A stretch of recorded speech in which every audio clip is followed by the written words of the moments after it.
Isso é uma loucura. Infelizmente, a aprovação de uma PEC como essa vai prejudicar o país. Eu considero esse tema, essa PEC, completamente fora de propósito. É uma loucura. Nós sabemos a importância que tem um banco como o BNDES. Uma importância estratégica para o desenvolvimento nacional. Os países têm que buscar soluções conjuntas no âmbito regional, não podem se isolar. O que a gente não quer é tomar calote, né? O que a gente não quer é que nosso dinheiro seja roubado. Como fui, na legislatura passada, vice-presidente da CPI do BNDES, e foram indiciados ministros dos governos petistas, foi indiciado o presidente do banco, justamente por desviar dinheiro público para um campeão nacional, no caso da CPI, a JBS. Quebrou frigoríficos no Brasil inteiro, porque tinha proximidade com o governo federal, e essa proximidade fez com que eles desviassem dinheiro público. E aí, a gente tem a notícia agora de que o presidente Lula promete novas obras e investimentos do dinheiro do brasileiro na África, e quem vai tocar essas obras são as empresas que foram condenadas à Operação Lava Jato. 5, PEC 3, 2023, pedido de retirada de pauta. Nós estamos falando de um banco estratégico para o desenvolvimento do país. Nós sabemos a importância que tem um banco como o BNDES. Ele tem uma importância estratégica para o desenvolvimento nacional. O desenvolvimento nacional no mundo globalizado não se dá de maneira isolada. Nós estamos vivendo uma quadra na história da humanidade em que os países não podem se isolar. Os países têm que buscar soluções conjuntas no âmbito regional, no âmbito territorial, mas também no âmbito das relações econômicas, comerciais. O Brasil precisa pensar no seu desenvolvimento, no desenvolvimento da região onde ele está inserido, e mais do que isso, o Brasil precisa estabelecer parcerias e relações econômicas, comerciais, parcerias do ponto de vista de investimentos estratégicos com aqueles países que o governo brasileiro julgar importante para potencializar as nossas relações econômicas, comerciais e, acima de tudo, políticas. A presidência solicita, senhoras deputadas e senhores deputados, que tomem seus lugares, a fim de ter início a votação pelo sistema eletrônico. Está iniciada a votação. Devido a esse calote que houve, principalmente da Venezuela, de Cuba e de qualquer outros países, nós não queremos que o Brasil dê calote em nenhum país, mas também não aceitamos calote. E é legítimo o Congresso Nacional Brasileiro poder autorizar qualquer empréstimo que qualquer presidente da República ser submetido ao Congresso Nacional Brasileiro. Como orienta a Federação PSOL Rede? O fomento do BNDES, nesse caso, é destinado para a produção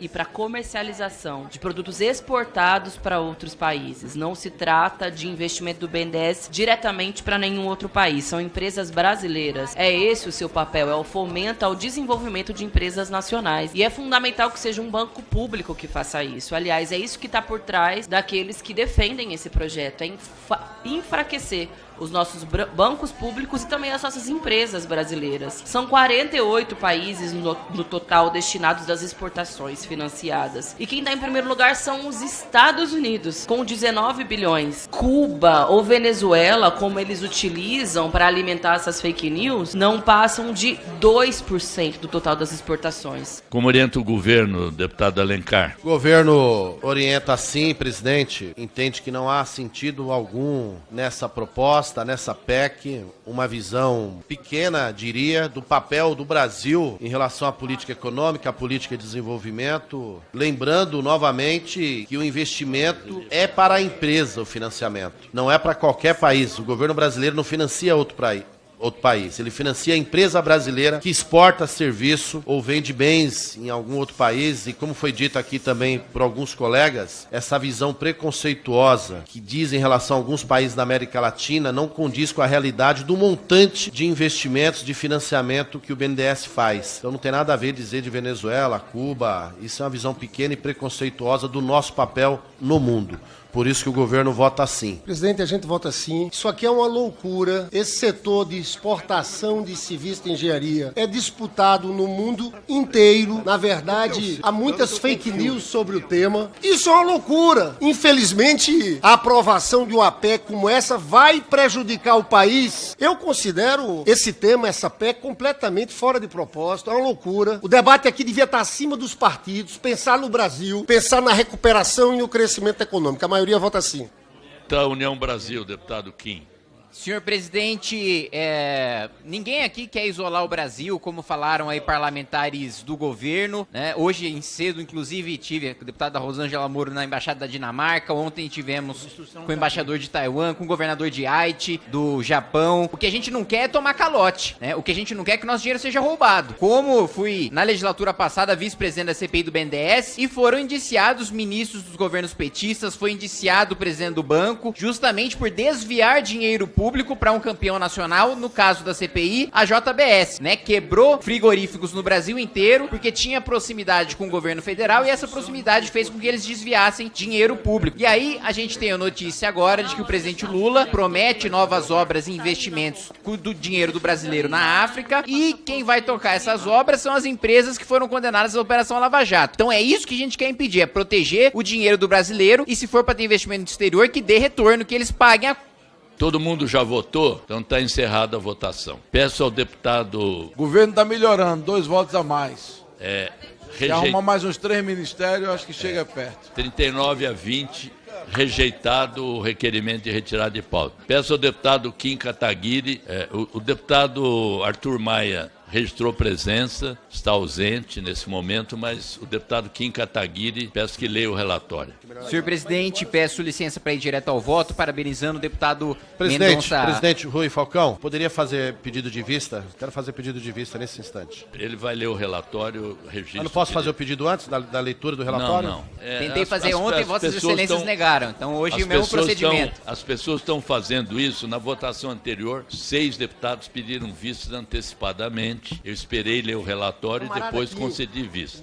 É uma medida preventiva. Vista conjunta, senhor presidente. Mas eu, no momento devido, farei o registro de que Vossa Excelência está pedindo.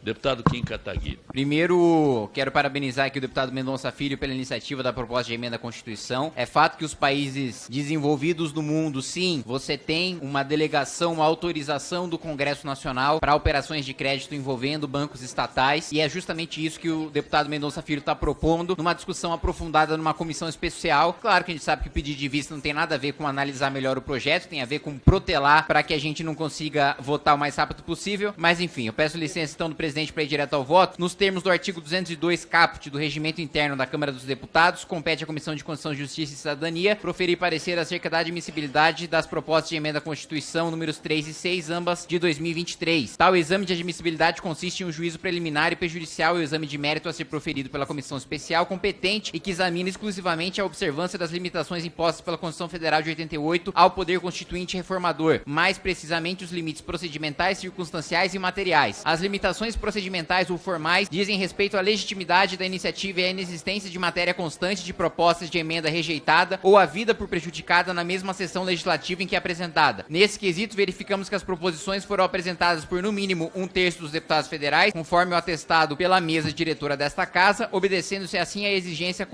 constante do artigo 60, inciso 1º da Constituição Federal e do artigo 201, inciso 1º do Regimento Interno da Câmara dos Deputados. Verificamos também que a matéria tratada nas proposições não foram objeto de nenhuma outra rejeitada ou havida por prejudicada na presente sessão legislativa, não ocorrendo, portanto, o impedimento mencionado no artigo 60, parágrafo 5º da Constituição. As limitações circunstanciais dizem respeito à inocorrência de situações de anormalidade institucional previstas na Constituição, como intervenção federal, estado de defesa e estado de sítio. Quanto ao momento político institucional brasileiro, constatamos a incorrência de anormalidade que atrai a limitação circunstancial prevista no artigo 60, parágrafo 1º da Carta. Em momentos de extrema gravidade, como a vigência de intervenção federal ou de estado de defesa ou de sítio, a Constituição não pode ser reformada. Consignamos, contudo, que nenhuma dessas circunstâncias é verificada no momento presente, estando o Brasil em normal funcionamento de suas instituições. As limitações materiais, por fim, dizem respeito ao próprio objeto da reforma, que não pode violar nenhuma cláusula pétrea. Quanto a essa questão, verificamos que as propostas sob exame observam as cláusulas pétreas explicitadas no artigo 60, parágrafo 4º da Constituição, a saber, a forma federativa de Estado, o voto direto, secreto, universal e periódico, a separação dos poderes ou os direitos e garantias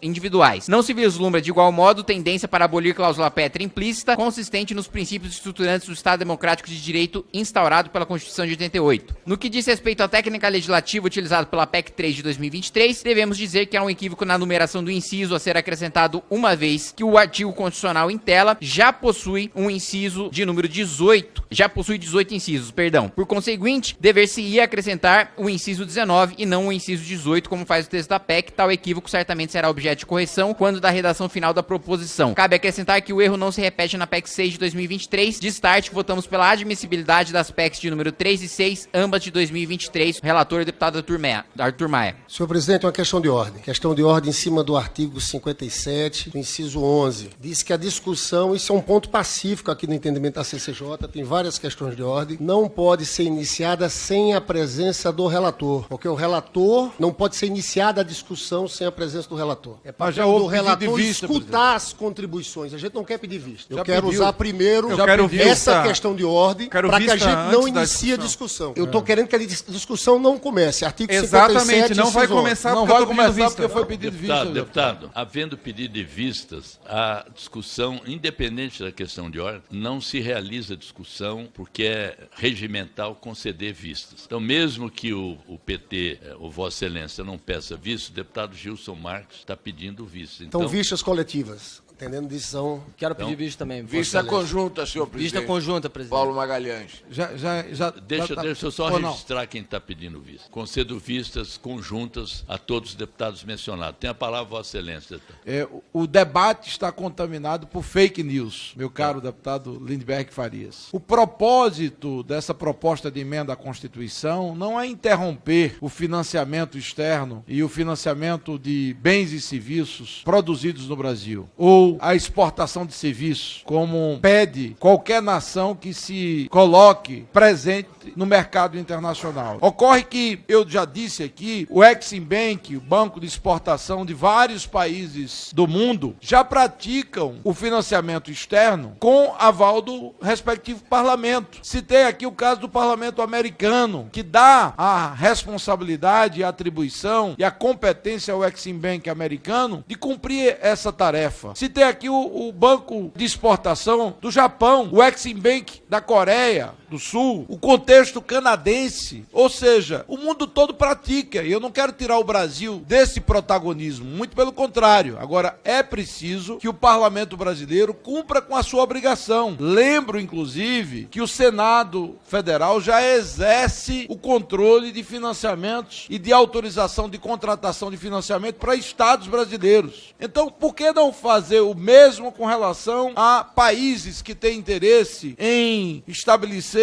comércio com o Brasil, com empresas brasileiras ou até financiamento do governo brasileiro para empreendimentos no exterior? Ademais, eu quero destacar que, infelizmente, a necessidade de investimento no Brasil é vultuosa, é muito significativa. No campo de saneamento básico, transporte público, metrôs, sucateados, como é o caso do metrô do Recife, abandonado, deputado Lindbergh, e absolutamente, eu diria, numa situação caótica, precisando de financiamento. Então não faz sentido ir financiar na Venezuela, financiar porto em Cuba, quando a gente tem tantas necessidades internas. E o contexto das notícias dessa última semana, deputado Crivella, mostra claramente a necessidade do protagonismo do parlamento. Veja bem, presidente, nessa última viagem ao exterior do presidente Lula, que aliás foi até um fracasso, ele saiu menor no chamado BRICS, né? Lula disse que o Brasil voltará a financiar obras em Angola. Construtora investigada na Lava Jato pede ao governo crédito de 100 milhões de dólares, ou seja, cerca de 500 milhões de reais, para obras em Angola. Haddad anuncia financiamento de 600 milhões de dólares do Brasil em exportações na Argentina, em homenagem aos hermanos argentinos, mas a gente precisa ter cautela, responsabilidade. A Argentina quebrou, literalmente, por conta da irresponsabilidade e do populismo de governo de esquerda lá. Então não